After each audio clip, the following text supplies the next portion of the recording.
Baiklah, di sini kami dari kelompok 4 akan mempresentasikan hasil diskusi kami pada percobaan ELISA.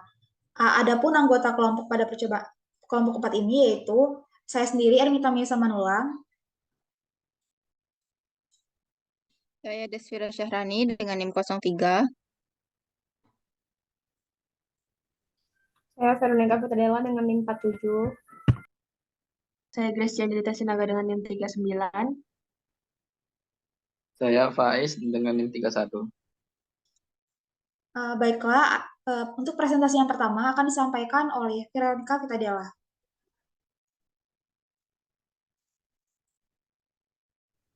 Baiklah, adapun tujuan dari percobaan ELISA ini yaitu yang pertama,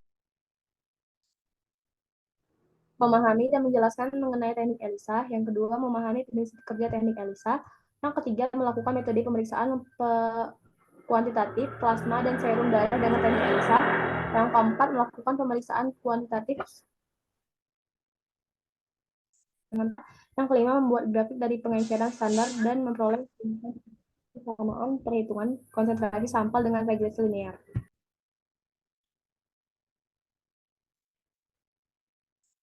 Adapun alat bahan dari percobaan ELISA ini, yang pertama ada alat yaitu ELISA Reader yang digunakan untuk membaca pelet ELISA untuk menentukan konsentrasi antigen dan antibodi yang terkandung dalam sampel. Yang kedua mikropipet untuk memindahkan larutan atau cairan dari satu sampel ke 1 mili. Yang ketiga tabung mikrosentrifugat yaitu tabung yang memberikan proteksi lebih kepada sampel cairan yang akan diujikan. Yang keempat ada alat sentrifugasi yaitu untuk memisahkan campuran padat cair atau cair-cair yang tidak saling larut menggunakan gaya sentrifugal dengan cara diputar dalam kecepatan. Yang kelima inkubator yaitu untuk menginkubasi suatu bakteri agar dapat hidup pada suatu media atau substrat. Yang keenam ada ELISA kit yaitu terdiri dari well ELISA 960. Well solution 10 kali, substrat, stop solution, conjugated, detection antibody. Adapun bahannya yaitu ada 2, sampel plasma dan EDTA. Baiklah, saya akan mencuplikan video bagaimana cara menggunakan ELISA Reader. ELISA Reader. Nah, untuk pertama-tama pada ELISA Reader, pastikan bahwa alat sudah tercucuk pada arus listrik. Sudah, lalu untuk menghidupkan, tombol on off ada di sebelah kanan atas. Saya akan hidupkan. Oke, untuk awal akan muncul beranda pada layar seperti ini. Ini beranda pada ELISA Reader. Pertama-tama, untuk men-setting alat, kita dapat memilih program. Lalu, untuk men-setting pemeriksaan apa yang mau kita lakukan, dapat memilih jika di sini sudah ada pemeriksaan yang Anda inginkan, bisa langsung exit. Jika di sini belum ada pemeriksaan yang Anda inginkan, contohnya kita buat yang baru adalah new. Lalu, untuk mengetik nama, contohnya TPHA, dapat mengklik keyboard yang ada di sebelah kanan atas. Kita dapat memberikan nama pemeriksaan. Jika kita ingin memeriksa TPHA, kita tinggal menuliskan atau mengklik pemeriksaan TPHA. Kembali. Untuk ELISA Reader, dia menggunakan 2 point, maka terdapat panjang gelombang 1 dan panjang gelombang 2. Untuk panjang gelombang 1 dapat menggunakan 450 nanometer, dan untuk pada gelombang 2 pada pemeriksaan kit dapat kita gunakan 630 yang mendekati. Jadi untuk panjang gelombang setiap pemeriksaan dapat kita lihat pada kit. Untuk calibration mode kita biasanya menggunakan absorban, tapi yang sering digunakan adalah cut off. Untuk ini kita pilih absorban. Lalu pastikan di blank itu kurang dari 0,050. Pastikan ini terlebih dahulu. Setelah itu jika sudah, kita bisa pencet next. Nah, untuk kualitatif kita klik positive threshold value. Dan di sini negatif adalah nilainya di setting kurang dari 1,0 dan positif adalah lebih dari 1,0. Lalu klik finish. Setelah pemeriksaan yang kita inginkan, yaitu TPHA, sudah ada di program, maka kita exit. Dan jika alat sudah disetting, maka kita dapat memasukkan flat yang sudah terisi well. Ini kita buka.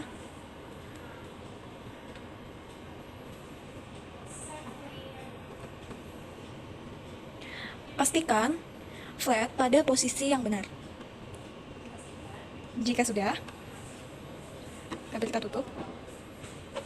Untuk memeriksa, kita dapat mengklik tes. Untuk mempersingkat waktu pada video kali ini, kita langsung skip saja. Oke, untuk flat direction, pilih 1 sampai 12 jika well yang Anda gunakan adalah pada barisan ini, barisan panjangnya 1 hingga 12. Namun, jika Anda menggunakan well menaruh well pada flat di bagian ini, Anda dapat mengklik A sampai H. Lalu, pada tes mode, untuk continue, bedanya dengan step adalah continue ini secara berlanjut adalah dia waktunya 5 detik saja, namun untuk step, dia menggunakan waktu 15 detik.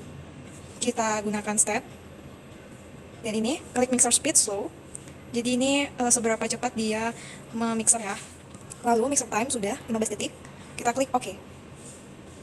Pada layar akan muncul tampilan seperti ini. Lalu, untuk memilih pemeriksaan yang mau kita lakukan, atau program yang telah kita buat, kita dapat mengklik New. Lalu, sesuai yang kita buat tadi adalah TPHA. Oke. Setelah itu, kita klik di mana saja well yang kita taruh pada flat. Anda dapat menggunakan tip, oleh karena layar sangat kecil. Oke, sudah. Selanjutnya, jika semuanya sudah, klik Start. Sekarang, testing.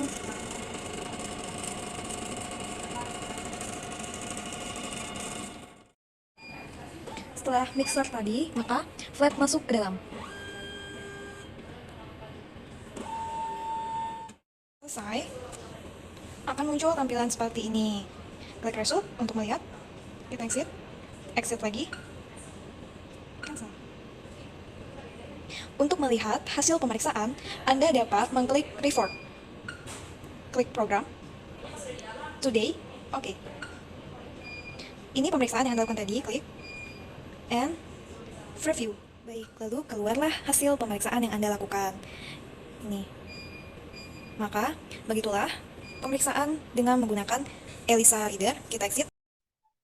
Baiklah, selanjutnya akan dipresentasikan oleh Desvira Syahrani.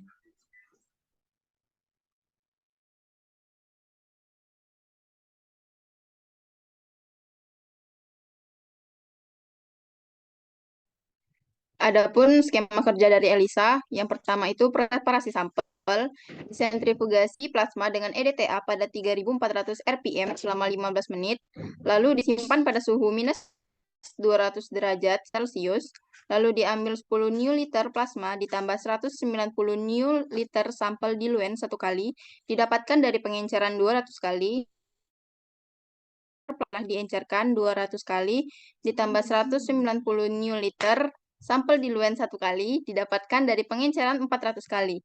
Lalu dihitung konsentrasi IgG-nya menggunakan teknik ELISA sandwich pada sampel plasma yang telah diencerkan 400 kali. Yang kedua, preparasi IgG standar, diisi tabung pertama dengan standar konsentrasi 1000 nanogram per mililiter gram, lalu diisi pada tabung kedua dengan 500 newliter sampel diluen 1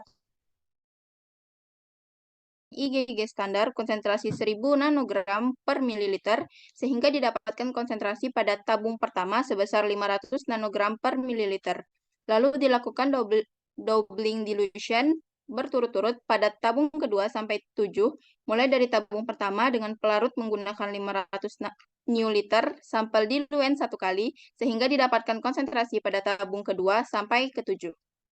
Saya kembalikan ke moderator.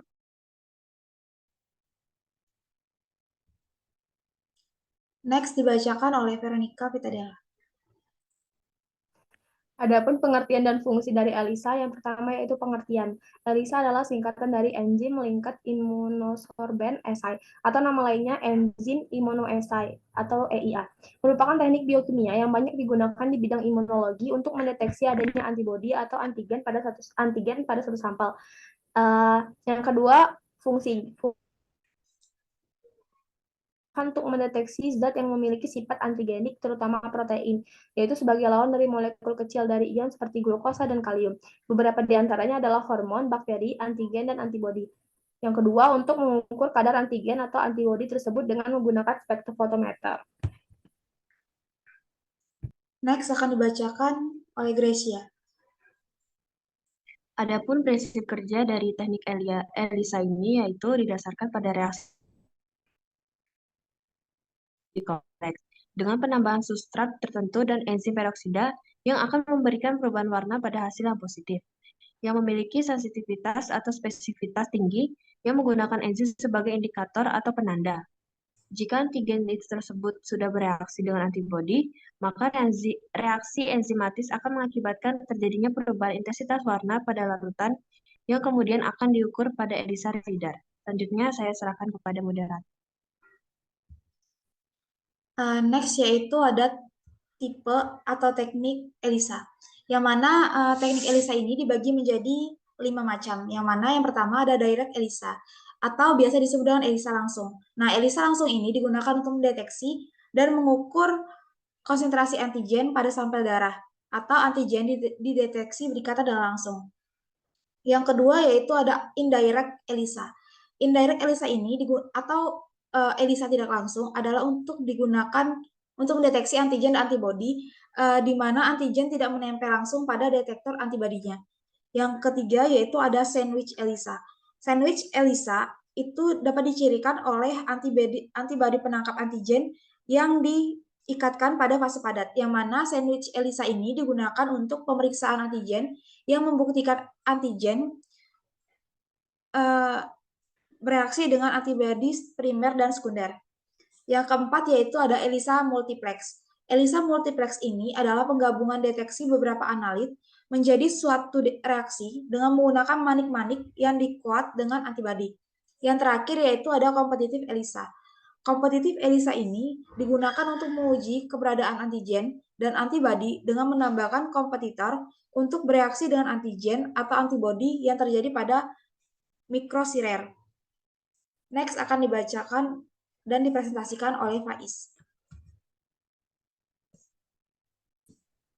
Baiklah, selanjutnya adalah tahap analisis ELISA.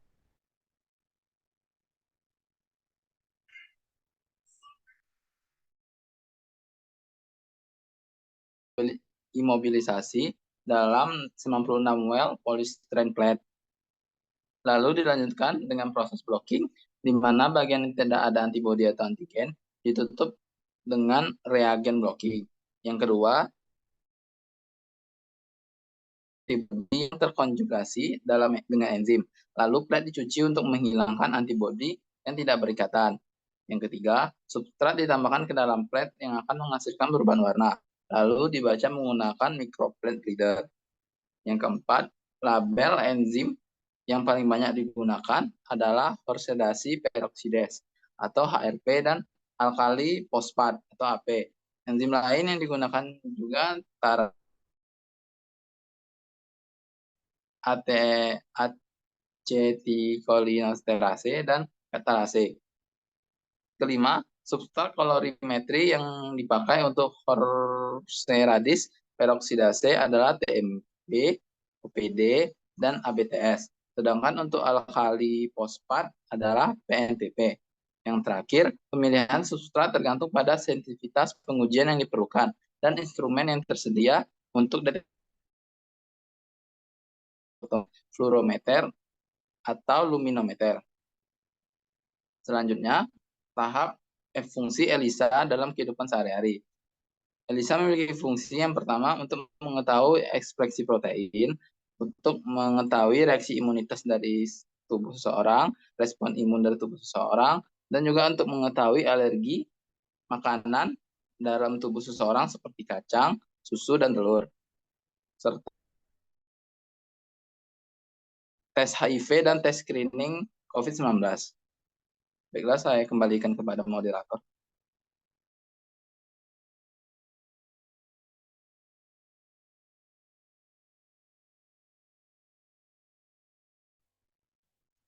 Baiklah, sekian presentasi dari kelompok 4. Kurang dan lebihnya kami mohon maaf. Terima kasih.